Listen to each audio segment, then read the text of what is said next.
Sir ನಮಸ್ತೆ sir. ನಮಸ್ತೆ sir ನಿಮಗೂ ನಮಸ್ಕಾರ. ಇಂಡಸ್ಟ್ರಿ ತುಂಬ ಎಲ್ಲ ಕಡೆ ಬರೀ ನಿಮ್ಮ ಸಿನಿಮಾದೇ ಸುದ್ದಿ ಆಗ್ಬಿಟ್ಟಿದೆ ಸರ್.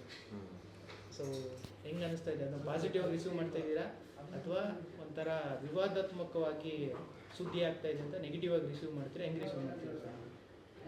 ಸರ್ ಪಾಸಿಟಿವ್ ಆಗಿ ರಿಸೀವ್ ಮಾಡ್ಕೋತಾ ಇದ್ದೀವಿ. ಎಂಡ್ ಆಫ್ ದಿ ಡೇ ಜನಕ್ಕೆ ರೀಚ್ ಆಗ್ತಾ ಇದೆ ಪ್ರಾಡಕ್ಟು. ಅದ್ರ ತಕ್ಕನಾಗಿ ಸಿನಿಮಾ ಮಾಡಿರಬೇಕು. ನಾವು ಆ ಸಿನಿಮಾನ ಮಾಡೋದ್ರಲ್ಲಿ ಆನೆಸ್ಟ್ ಪ್ರಯತ್ನ ಮಾಡಿದ್ದೀವಿ. ಸಿನಿಮಾ ಚೆನ್ನಾಗಿ ಬಂದಿದೆ. ನಾನು ಇವತ್ತು ಹೇಳೋದಲ್ಲ, ನೀವು ಥಿಯೇಟರ್ ಕೂತ್ಕೊಂಡು ನೋಡಿದಾಗ ಅದ್ರ ಬಗ್ಗೆ ಗೊತ್ತಾಗುತ್ತೆ. ಸರ್ ಸುದ್ದಿ ಅಂತೂ ಮಾಡ್ತಾ ಇದೆ, ಸುದ್ದಿ ಮಾಡಬೇಕಂತಾನೆ ಮಾಡಿ ಸುದ್ದಿ ಮಾಡ್ತಾ ಇದ್ದೀರಾ ಅನ್ನೋದು ಒಂದು ಸುದ್ದಿ ಅಲ್ಲ. ಈಗ ಏನಾಗುತ್ತೆ ಅಂದರೆ ಕೆಲವು ನಾವು ಸಮಾಜದಲ್ಲಿ ನಡೆಯುವಂಥ ಕೆಲವು ಘಟನೆಗಳನ್ನ ಕರೆಂಟ್ಸ್ ಇವೆಂಟ್ಸ್ನ ನಾವು ತೊಗೊಂಡು ಮಾಡೋಕ್ಕೆ ಹೋದಾಗ ಎಸ್ಪೆಷಲಿ ನಮ್ಮ ಕನ್ನಡದಲ್ಲಿ ಮಾಡಿದ್ರೆ ಗಿಮಿಕ್ ಅಂತ ಹೇಳ್ತಾರೆ. ಅದೇ ಬಾಲಿವುಡಲ್ಲೋ ಬೇರೆ ತಮಿಳ್ ಇಂಡಸ್ಟ್ರಿಲೋ ತೆಲುಗಲ್ಲಿ ಮಾಡಿದ್ರೆ ಕ್ರಿಯೇಟಿವಿಟಿ ಅಂತ ಹೇಳ್ತಾರೆ. ಇದು ನಮ್ಮ ಪರಿಸ್ಥಿತಿ ಆಗಿದೆ. ನನ್ನ ಇದು ಇಂಡಿವಿಜುವಲ್ ಒಪಿನಿಯನ್ನು. ಸುದ್ದಿ ಮಾಡಬೇಕು ಅಂತ ಏನಿಲ್ಲ, ನಮ್ಮ ಸಿನಿಮಾ ಕಂಟೆಂಟ್ ಆಗಿದೆ, ಹಾಗಾಗಿ ಆಗ್ತಾಯಿದೆ. ಏನೋ ಗೊತ್ತಿಲ್ಲ, ನಾವು ಪಾಸಿಟಿವ್ ಆರ್ ನೆಗೆಟಿವ್ ಏನೇ ಬಂದ್ರೂ ತಗೋಬೇಕು. ನಾವು ಪಾಸಿಟಿವ್ ಆಗೇ ಇದ್ದೀವಿ. ಸಿನಿಮಾ ತಕ್ಷಣದಲ್ಲೇ ನೆಕ್ಸ್ಟ್ ಮಂತಲ್ಲಿ ರಿಲೀಸ್ ಮಾಡ್ತೇವೆ. ಸ್ವಲ್ಪ ಸೆನ್ಸಾರ್ದು ಪ್ರಾಬ್ಲಮ್ ಆಗಿದೆ, ಅಡೆತಡೆ ಆಗಿದೆ. ಸೊ ಸೆನ್ಸಾರ್ ಸರ್ಟಿಫಿಕೇಟ್ ನಮ್ಮ ಕೈಗೆ ಬಂದ ತಕ್ಷಣ ನಾವು ಆ ಡೇಟನ್ನು ಡಿಕ್ಲೇರ್ ಮಾಡ್ತೀವಿ ಸರ್, ಅನೌನ್ಸ್ ಮಾಡ್ತೇವೆ. ಅನೌನ್ಸ್ ಮಾಡ್ತೇವೆ ಸರ್. ಅದೇ ಒಂದು ಏನಾದರೂ ವಿಷಯ ಏನಾಗ್ತಿದೆ ಅಂದರೆ, ಅವತ್ತಿಂದ ನಾನು ಟೀಸರ್ ಬಿಟ್ಟಾಗಿಂದನು ಎಲ್ಲರಿಗೂ ಇರೋ ಪ್ರಶ್ನೆ ಅದೇ, ದರ್ಶನ್ ಅವ್ರ ಬಗ್ಗೆ ನಡೆದಿರೋ ಘಟನೆ ಬಗ್ಗೆ ಸಿನಿಮಾನ ಅಲ್ವಾ ಅಂತ. ಬಟ್ ಆ ಉತ್ತರ ನೀವು ಕೊಡ್ತಾನೆ ಇಲ್ಲ. ಅದನ್ನ ಬಿಟ್ಟು ಎಲ್ಲ ಹೇಳ್ತಾ ಇದ್ದಾರೆ, ಅದನ್ನೊಂದು ಹೇಳ್ತಾ ಇಲ್ಲ, ಹೌದಾ ಅಲ್ವಾ ಅನ್ನೋದೇ ಹೇಳ್ತಾ ಇಲ್ಲ ಅಂತ. ಸೊ ಏನು ರಿಯಾಕ್ಟ್ ಮಾಡ್ತೀರಾ ಸರ್? ಸರ್ ಹೌದು ಅಲ್ವಾ ಅಂತ ತಿಳ್ಕೊಳ್ಳೋದಕ್ಕೆ ಸಿನಿಮಾ ನೋಡಬೇಕು ಸರ್. ನಾವಿವಾಗ ಏನೇ ಹೇಳಿದ್ರು ಮತ್ತೆ ಅದೇ ಡಿಸ್ಕಷನ್ ಆಗುತ್ತೆ. ಇವಾಗ ನೀವು ಹೌದು ಅಂತೀರಾ, ನಾವಿಲ್ಲ ಅಂತೀವಿ, ಹೌದು ಅಂತೀರಾ ಇಲ್ಲ ಅಂತ ಹೇಳ್ತೀವಿ. ಅದೇ ಕಂಟಿನ್ಯೂಸ್ ಪ್ರೋಸೆಸ್ ಆಗ್ತಾ ಹೋಗುತ್ತೆ. ಅದಕ್ಕೆ ಆನ್ಸರ್ ಸಿನಿಮಾ ಒಂದೇ. ಸಿನಿಮಾ ನೋಡಿದಾಗ ಥಿಯೇಟ್ರಲ್ಲಿ ಕೂತ್ಕೊಂಡು ಸಿನಿಮಾ ನೋಡಿದಾಗ ಗೊತ್ತಾಗುತ್ತೆ. ಓಕೆ ಸರ್, ಟೀಸರ್ ಬಿಟ್ಟ ಮೇಲೆ ಏನೆಲ್ಲ ಇನ್ಸಿಡೆಂಟ್ ನಿಮ್ಮ ಪರ್ಸ್ನಲ್ ನಡೆದಿರೋದು ಅಥವಾ ಹೆಂಗೆ ಫೇಸ್ ಮಾಡಿದ್ರು, ಏನೇನಾಯಿತು ಆ್ಯಕ್ಚುಲಿ ನಿಮಗೆ? ಏನಿಲ್ಲ, ಟೀಸರ್ ನಾವು ಲಾಂಚ್ ಮಾಡೋದಾದಮೇಲೆ ಕೆಲವರು ಫೋನ್ ಕಾಲ್ ಮಾಡ್ತಾರೆ, ನಿಮ್ಮ ಆಫೀಸಲ್ಲಿ ನಿಮ್ಮ ಅಡ್ರೆಸ್ ಹೇಳಿ, ನಿಮ್ಮ ಪ್ರೊಡ್ಯೂಸರ್ ಯಾರು ಅಂತ ಕೇಳ್ತಾರೆ. ನಾನು ನಿಮ್ಗೆ ಯಾಕಪ್ಪ ಅಂತೀವಿ, ನಾವು ಆ ಚಾನಲ್ ಈ ಚಾನಲ್ ಅಂತ ಹೇಳ್ತಾರೆ. ನಿಮ್ಗೆ ಫೈನಾನ್ಸ್ ಮಾಡ್ತೀವಿ, ನಿಮ್ಮ ಮನೆ ಅಡ್ರೆಸ್ ಹೇಳಿ, ನಿಮ್ಮ ಸಿನಿಮಾ ಆಫೀಸ್ ಅಡ್ರೆಸ್ ಹೇಳಿ ಅಂತಾರೆ.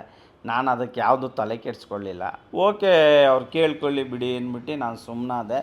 ನಂತರ ಮಾಮೂಲಿ ಇದು ಸೆನ್ಸಾರ್ ಸರ್ಟಿಫಿಕೇಟ್ ಕೊಡಬೇಕದು ಅಂದ್ಬಿಟ್ಟು ಒಂದು ಲೀಗಲ್ ನೋಟಿಸ್ ಕೊಟ್ಟಿದ್ದಾರೆ.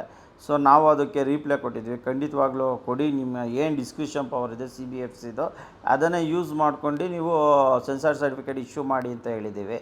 ಬಟ್ ನಮಗೆ ಕೆಲವರು ಸ್ಟೇ ಆಗಿದೆ ಸಿನಿಮಾ ಹಾಗೆ ಅಂತ. ಯಾವ ಸ್ಟೇನೂ ಆಗಿಲ್ಲ ಸಿನಿಮಾಕ್ಕೆ, ಅದು ವದಂತಿಗಳು ಅಷ್ಟೇ. ಏನದನ್ನು ನಾನು ಇದು ಮೂಲಕ ಸ್ಪಷ್ಟಪಡಿಸ್ತೇನೆ. ಸರ್, ಇಂಡಸ್ಟ್ರಿಯಲ್ಲಿ ಒಂದು ಸಿನಿಮಾ ಶೂಟಿಂಗ್ ನಡೀತಿದೆ ಅಂದರೆ ಆಲ್ಮೋಸ್ಟ್ ಗೊತ್ತಾಗಿರುತ್ತೆ, ಈ ಥರದೊಂದು ಹಿಂಗೆ ಮಾಡ್ತಾ ಇದ್ದಾರೆ ಶೂಟಿಂಗು, ಇದ್ರ ಬಗ್ಗೆ ಇದೆ ಅಂತ. ಯಾಕೆಂದರೆ ಇವಾಗ ಲೈಟ್ ಡಿಪಾರ್ಟ್ಮೆಂಟ್ ಆಗಲಿ, ಇನ್ನೊಂದಾಗಲಿ, ಕೊರಿಯೋಗ್ರಾಫರು, ಈ ಥರ ಎಲ್ಲರೂ ಒಂದು ಸಿನಿಮಾ ಕೆಲಸ ಮಾಡಿದವರು ಇನ್ನೊಂದು ಸಿನಿಮಾ ಕೆಲಸ ಮಾಡ್ತಾನೆ ಇರ್ತಾರೆ. ನಿಮ್ಮ ಸಿನಿಮಾ ಶೂಟಿಂಗ್ ನಡೀತಾ ಇರುವಾಗ ಅಲ್ಲಿ ಶೂಟ್ ಮಾಡುವಾಗಲೇ ಗೊತ್ತಾಗುತ್ತೆ ಕೆಲವೊಂದು ಇನ್ಸಿಡೆಂಟು, ಇದ್ರ ಬಗ್ಗೆ ಇರ್ಬೋದು ಈ ಸಿನಿಮಾ ಅಂತ. ಸೊ ಹಂಗಿದ್ದಾಗ ಅದು ಇದುವರೆಗೂ ಶೂಟಿಂಗ್ ಮಾಡುವಾಗಲೇ ಇನ್ನೊಂದು ಇಂಡಸ್ಟ್ರಿಗೆ ಸ್ಪ್ರೆಡ್ ಆಗಿತ್ತು ಆಲ್ರೆಡಿ ಈ ಥರದ ಸಿನಿಮಾ ಬರ್ತಾ ಇದೆ ಅಂತ? ಇಂಡಸ್ಟ್ರಿಗೆ ಸ್ಪ್ರೆಡ್ ಆಗಿರಲಿಲ್ಲ ಸರ್. ನಂದು ಇದೇ ಸಿನಿಮಾ ಅಂತಲ್ಲ ಸರ್, ನಂದು ಯಾವುದೇ ಸಿನಿಮಾ ನೀವು ಹಿಂದೆ ಹೋಗಿ ನೋಡಿದ್ರು ನೆಟ್ವರ್ಕಲ್ಲೂ ಅಷ್ಟೇ, ನಾವು ಮಾಡಿದಾಗ ಯಾರಿಗೂ ಗೊತ್ತಿರಲಿಲ್ಲ. ಮಾಡಿ ನಾವೆಲ್ಲ ರೆಡಿ ಮಾಡ್ಕೊಂಡು ಆಮೇಲೆ ಪಬ್ಲಿಸಿಟಿಗೆ ಬರೋದು. ಸ್ಟಾರ್ಟಿಂಗ್ ಮುಹೂರ್ತನೂ ಮಾಡಲ್ಲ ನಾವು. ಮುಹೂರ್ತ ಮಾಡಿದ್ವಿ ಈ ಸರ್ತಿ ಬಾಸ್ ಸಿನಿಮಾಗೆ ಒಂದು ದೇವಸ್ಥಾನಕ್ಕೆ ಹೋಗ್ಬಿಟ್ಟು ಇದು ಮಾಡಿದ್ವಿ ಅಷ್ಟೇ, ಪೂಜೆ ಮಾಡ್ತಿದ್ವಿ ಅಷ್ಟೇ. ಅಷ್ಟು ಬಿಟ್ಬಿಟ್ರೆ ಬೇರೆ ಏನು ಮಾಡಿಸ್ತೀವಿ. ಓಕೆ ಸರ್, ಬಿಫೋರೇ ಅದೇ ಗೊತ್ತಿತ್ತು ಏನಾದರೂ ದರ್ಶನ್ ಸರ್ ಫ್ಯಾನ್ಸಿಗಾಗಲಿ ಇನ್ನೊಂದಾಗಲಿ?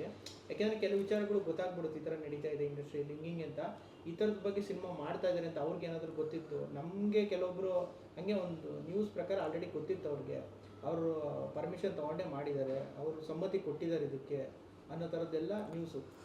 ಇಲ್ಲ, ಅದು ಸುಳ್ಳು. ನಾನು ಫ್ರ್ಯಾಂಕ್ ಹೇಳಬೇಕು ಅಂದರೆ ಟಿಲ್ ಟುಡೇ ದರ್ಶನ್ ಸರ್ನ ನಾನು ನೇರವಾಗಿ ಭೇಟಿನೇ ಆಗಿಲ್ಲ. ಬಟ್ ದರ್ಶನ್ ಸರ್ ಜೊತೆ ಇರೋ ಕೆಲವು ಸ್ನೇಹಿತರು ಮತ್ತು ಟೆಕ್ನಿಷಿಯನ್ನೆಲ್ಲ ನನ್ನ ಕ್ಲೋಸ್ ಫ್ರೆಂಡ್ಸ್ಗಳು. ಮತ್ತು ನಮ್ಮ ಸಿನಿಮಾದಲ್ಲೂ ಅವ್ರು ಕೆಲಸ ಮಾಡಿದ್ದಾರೆ ಎಲ್ಲರೂ. ನನಗೆ ಆಪರ್ಚುನಿಟಿ ಬೇಜಾನಿತ್ತು ಭೇಟಿ ಆಗೋದು, ಅವ್ರ ಜೊತೆ ಸೇರೋದಕ್ಕೆಲ್ಲ. ಬಟ್ ನಮಗೆ ಆ ಸಮಯ ಕೂಡ ಬರಲಿಲ್ಲ. ಅವರೆಲ್ಲ ಲೆಜೆಂಡ್ಸ್ಗಳು, ನಾವು ಇನ್ನೂ ಅಂಬೆಕಾಲು ಇಡ್ತಿರೋರು. ನಮಗೆ ಪಾಪ ಇದುವರೆಗಾಗಲಿ ನಮ್ಮ ಪರನೂ ಮಾತಾಡಿಲ್ಲ, ಅವರು ವಿರೋಧನೂ ಮಾತಾಡಿಲ್ಲ. ನಾನು ವೈಯಕ್ತಿಕವಾಗಿ ದರ್ಶನ್ ಸರ್ ಫ್ಯಾನ್. ಹಾಗಾಗಿ ಅವ್ರನ್ನ ಯಾವತ್ತಿದ್ರೂ ನಮ್ಮ ಹೀರೋನ ನಾವು ಹೀರೋ ರೀತಿಯಲ್ಲೇ ನೋಡ್ತೀವಿ ಅಷ್ಟೇ ಸರ್. ಅದೇ ದರ್ಶನ್ ಸರ್ ಬಗ್ಗೆ ಇನ್ನೂ ಅದು ಕೇಸ್ ಇನ್ನೂ ತೀರ್ಮಾನದಲ್ಲಿದೆ, ತೀರ್ಪು ಏನು ಬರುತ್ತೆ ಗೊತ್ತಿಲ್ಲ, ಯಾವ್ದು ಸತ್ಯ ಯಾವ್ದು ಸುಳ್ಳು ಅನ್ನೋದು ಗೊತ್ತಿಲ್ಲ. ಆದ್ರೂ ಇವ್ರನ್ನೇ ಅಂದರೆ ದರ್ಶನ್ ಸರ್ನೇ ಹೀರೋ ಥರನೋ ಅಥವಾ ಸತ್ಯಮೇವ ಜಯತೆ ಅಂತ ಟೈಟ್ಲ್ ಇರೋದು ಆ ಥರ ಪಾಸಿಟಿವ್ ಆಗಿ ತೋರಿಸ್ತಾ ಇದ್ದಾರೆ ಅನ್ನೋದು ಒಂದು ಮಾತಿದೆ ಸರ್. ಸೊ ಏನು ಹೇಳಿ ಸರ್, ಅದಕ್ಕೆ ಸಿನಿಮಾ ನೋಡಿದ್ದೇವೆ. ಅಲ್ಲ ಇಲ್ಲಿ ನಾವು ಹೇಳ್ತಾ ಇಲ್ವಾ, ದರ್ಶನ್ ಸಾರ್ನ ನಾವು ಇಲ್ಲಿ ಪಾಸಿಟಿವ್ ಅನ್ನೋದಕ್ಕೆ ದರ್ಶನ್ ಸರ್ ಸಿನಿಮಾನೇ ಮಾಡಿಲ್ವಲ್ಲ. ಅವ್ರು ಯಾವತ್ತಿದ್ರೂ ಪಾಸಿಟಿವೇ ದರ್ಶನ್ ಸಾರು. ಸುಮಾರು ಒಂದು 60-50 ಎಷ್ಟೋ ಸಿನಿಮಾಗಳು ಮಾಡಿದ್ದಾರೆ, ನಂಬರ್ ಗೊತ್ತಿಲ್ಲ. ಈಸ್ ಲೆಜೆಂಡ್ ಅವರು.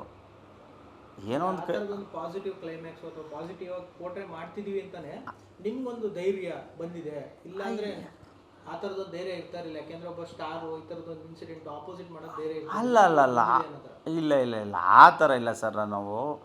ನಾವು ದರ್ಶನ್ ಸರ್ ಸಿನಿಮಾನೇ ಮಾಡ್ತಾ ಇಲ್ವಲ್ಲ, ಅವ್ರು ರಿಯಲ್ ಇನ್ಸಿಡೆಂಟ್. ನಾನು ಮಾಡ್ತಿರೋದು ನನ್ನ ಕಾಲ್ಪನಿಕ ಕತೆ. ಸಮಾಜದಲ್ಲಿ ನಡೆಯೋ ಅನೇಕ ಘಟನೆಗಳಿವೆ. ಒಂದು ಕ್ರೈಮ್ ಅನ್ನೋದು ದರ್ಶನ್ ಸರ್ ಒಂದು ಇನ್ಸಿಡೆಂಟಲ್ಲಿ ನಡೆಯೋದಿಲ್ಲ, ಅನೇಕ ನೂರಾರು ಘಟನೆಗಳು ನಡೆಯುತ್ತೆ. ಆ ಘಟನೆಗಳ್ನ ನಾವು ತೊಗೊಂಡು ಮಾಡ್ತಾಯಿದ್ದೀವಿ. ಇಲ್ಲಿ ಕೆಲವು ಕಾಲ್ಪನಿಕನೂ ಇದೆ, ಕೆಲವು ಘಟನೆಗಳು. ಒಂದು ಫಿಕ್ಷನ್ ಸ್ಟೋರಿ ಮಾಡೋಕ್ಕೆ ಹೋದಾಗ ನಾವು ನನ್ನ ಕಲ್ಪನೆ, ನಿರ್ದೇಶಕನ ಕಲ್ಪನೆ, ಅವನ ಕತೆ, ಅವನ ಸ್ಕ್ರೀನ್ ಪ್ಲೇ ಏನಿರುತ್ತೆ ಅದನ್ನು ಮಾಡ್ಕೊಂಡಿರ್ತೀನಿ. ಜನ ಏನು ಇಷ್ಟಪಡ್ತಾರೆ ಆಡಿಯನ್ಸು ಅದನ್ನು ನಾವು ಮಾಡ್ತೀವಿ. ಅದು ಬಿಟ್ಟು ನಾವು ದರ್ಶನ್ ಸರ್ ಪರನೂ ಇಲ್ಲ, ವಿರೋಧ ಇಲ್ಲ. ನಮ್ಮ ಹೀರೋ ಅವರು, ನಾವು ಯಾವತ್ತಿದ್ರೂ ಅವ್ರಿಗೆ ಗೌರವವಾಗಿರ್ತೀವಿ, ಗೌರವ ಕೊಡ್ತೀವಿ ಅಷ್ಟೇ ಸರ್.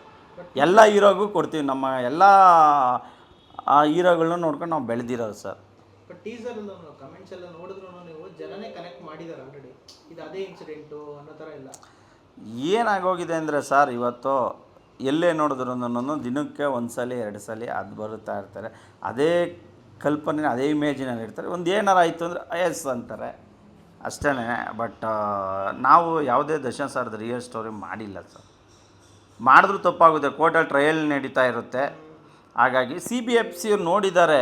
ಹಂಗೆ ನಾವೇನಾರು ರಿಯಲ್ ಸ್ಟೋರಿ ಮಾಡಿತ್ತು ಅಂದರೆ CBFC ಅವರು ಅಲ್ಲೇ ರಿಜೆಕ್ಟ್ ಮಾಡಿರೋ. U/A ಕೊಟ್ಟಿದ್ದಾರೆ, ನಾವು ಕಟಿಂಗ್ ಸಬ್ಮಿಟ್ ಮಾಡಿದ್ದೀವಿ, ಎಲ್ಲ ಮಾಡಿದ್ದೀವಿ. ಬಟ್ ಸರ್ಟಿಫಿಕೇಟ್ ಕೊಡೋಕ್ಕೆ ಆ ಲೀಗಲ್ ನೋಟಿಸ್ ಬರೋದ್ರಿಂದ ಅವರು ಲೀಗಲ್ ಒಪಿನಿಯನ್ ತೊಗೊಂಡು ಎಲ್ಲ ಕೆಲವು ಪ್ರಾಸ್ಪೆಕ್ಟಲ್ಲಿ ಅವರು ಮಾಡ್ತಾಯಿದ್ದಾರೆ. ಬಟ್ ಡೆಫಿನೆಟ್ಲಿ CBFC ಅವರು ಸರ್ಟಿಫಿಕೇಟ್ ಇಶ್ಯೂ ಮಾಡ್ತಾರೆ ಸರ್.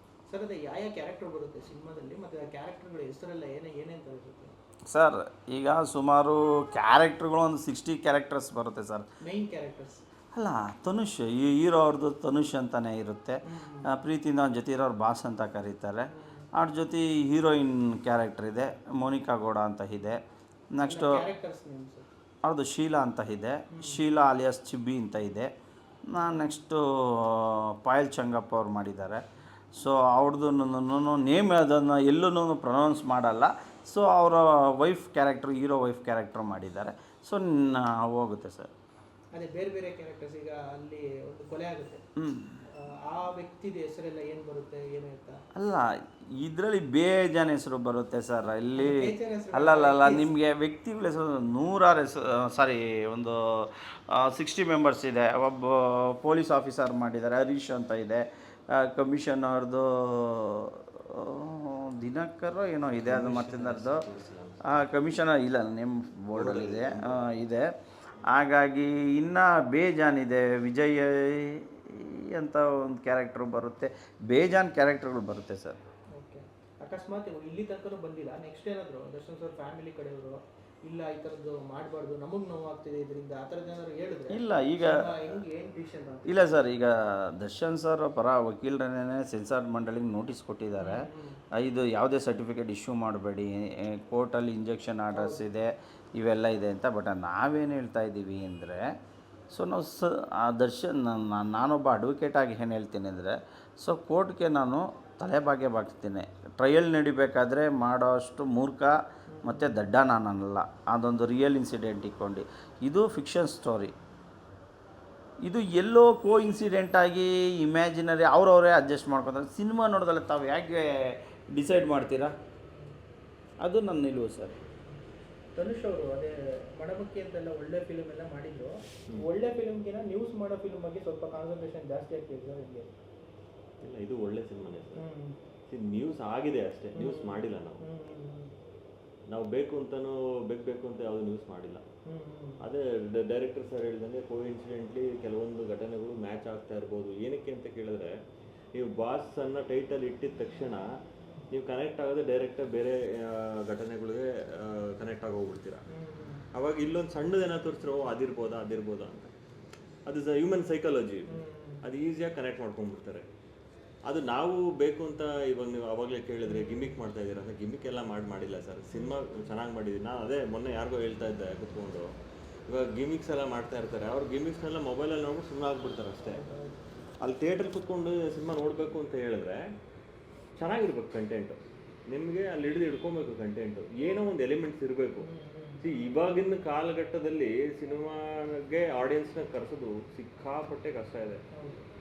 ತುಂಬ ಕಷ್ಟ ಇದೆ. ಹೆವಿ ಕಾಂಪಿಟೇಷನ್ ಇದೆ. ನಮ್ಮ ಕರ್ನಾಟಕದಲ್ಲಿ ಅನಿಸುತ್ತೆ ಈ ಥರ, ನಮ್ಮ ಬೆಂಗಳೂರಲ್ಲಿ ಎಸ್ಪೆಷಲಿ ಎಲ್ಲ ಭಾಷೆ ಸಿನಿಮಾಗಳು ಬರುತ್ತೆ. ಇವಾಗ ಇಂಗ್ಲೀಷ್ ಬರುತ್ತೆ, ಹಿಂದಿ, ತಮಿಳು, ತೆಲುಗು ಎಲ್ಲ ಭಾಷೆಗಳು ಬರುತ್ತೆ. ಆದರೂ ಅಷ್ಟೊಂದು ಬಜೆಟ್ ಹಾಕಿರೋ ಸಿನಿಮಾಗಳು ನಡುವೆ ನಿಂತ್ಕೊಬೇಕು ನೀವು ಅಂತ ಹೇಳಿದ್ರೆ ನಿಮ್ಮ ಸಿನಿಮಾದಲ್ಲೂ ಎಲಿಮೆಂಟ್ಸ್ ಇರಬೇಕು. ಎಲಿಮೆಂಟ್ಸ್ ಇಲ್ಲ ಅಂತ ಹೇಳಿದ್ರೆ ಈಸಿಯಾಗಿ ಆ ಜನಗಳು ಬರಲ್ಲ, ಆಡಿಯನ್ಸ್ ಬರಲ್ಲ. ಸರ್ ನೆಕ್ಸ್ಟ್ ಸ್ಟೆಪ್ ಏನಾಗಿರುತ್ತೆ? ಇವಾಗಲೇ ತೊಂದರೆಗಳು ಶುರು ಆಗಿದೆ. ಸೊ ಬಿಸ್ನೆಸ್ ವೈಸ್ ಆಗಲಿ, ಈಗ ಟಿ ವಿಗಾಗಲಿ, OTT ಆಗಲಿ, ಥಿಯೇಟ್ರು ಹೆಂಗಿದೆ ಸರ್ ಪ್ಲ್ಯಾನ್ಸ್ ಎಲ್ಲ? ನಿಮಗೆ ಎಷ್ಟು ಕಷ್ಟ ಇದೆ ಅಂದರೆ ರಿಕವರಿ ಮಾಡೋದು ಬಜೆಟ್? ಅಲ್ಲ, ಈಗ ಸಿನಿಮಾಕ್ಕೆ ಕೋಟ್ಯಾಂತರ ರೂಪಾಯಿ ಇನ್ವೆಸ್ಟ್ ಮಾಡಿದ್ದೇವೆ, ಆಗಿದೆ. ಈ ಥರ ಸಮಸ್ಯೆಗಳು ಉದ್ಭವ ಆದವಾದರೆ ನಮಗೆ ಈ ಸಮಸ್ಯೆಗಳನ್ನ ಬಗೆಹರಿಸೋಕ್ಕೆ ಆ ಕಡೆ ಕಾನ್ಸಂಟ್ರೇಷನ್ ಆಗುತ್ತೆ. ಕೆಲವು ಹಿಂದಿ ಡಬ್ಬಿಂಗೆಲ್ಲ ಮಾತಾಡ್ತಾ ಇದ್ದಾರೆ ಪ್ರೊಡ್ಯೂಸರ್ ಅವರು. ಸೊ ಸಿನಿಮಾ ಸೂಪರಾಗಿದೆ, ಒಳ್ಳೆ ಕಂಟೆಂಟ್ ಇದೆ, ಖಂಡಿತವಾಗ್ಲೂ ಬಿಸ್ನೆಸ್ ಆಗುತ್ತೆ, ಎಲ್ಲ ರೀತಿಯಲ್ಲೂ ಜನ ನೋಡ್ತಾರೆ, ಬೆಂಬಲಿಸ್ತಾರೆ. ಸೊ ಅನ್ನೋ ನಂಬಿಕೆ ಅಂತೂ ಕಾನ್ಫಿಡೆಂಟ್ ಆಗಿದ್ದೀವಿ ಸರ್. ಸರ್ ಲಾಸ್ಟ್ ಟೈಮ್ ನೀವು ಹಳೆ ಸಿನಿಮಾ ಸಂದರ್ಶನದಲ್ಲಿ ಹೇಳಿದ್ರಿ ನನ್ನ ನೆಕ್ಸ್ಟ್ ಸಿನಿಮಾ ಸೌಜನ್ಯ ಬಗ್ಗೆ ಆಗಿರುತ್ತೆ ಅಂತ. ಯಾಕೆ ಅದನ್ನು ಕೈ ಬಿಟ್ರಿ ಅಥವಾ ಮಾಡಲ್ವಾ? ಇಲ್ಲ, ಆ್ಯಕ್ಚುಲಿ ಅದು ನಾನು ಮಾಡೋಕ್ಕೆ ನಾವು ಹೊರಟಿದ್ದು. ಅದು ಈ ಸಿನಿಮಾ ಬಂತು, ಅದು ಸ್ಕ್ರಿಪ್ಟೆಲ್ಲ ವರ್ಕ್ ಆಗ್ತಾಯಿದೆ. ಇದು ರಿಲೀಸ್ ಆದಮೇಲೆ ನಾವು ಮಾಡ್ತೇವೆ ಅದನ್ನು. Definitely. Okay sir, thank you sir. Thank you.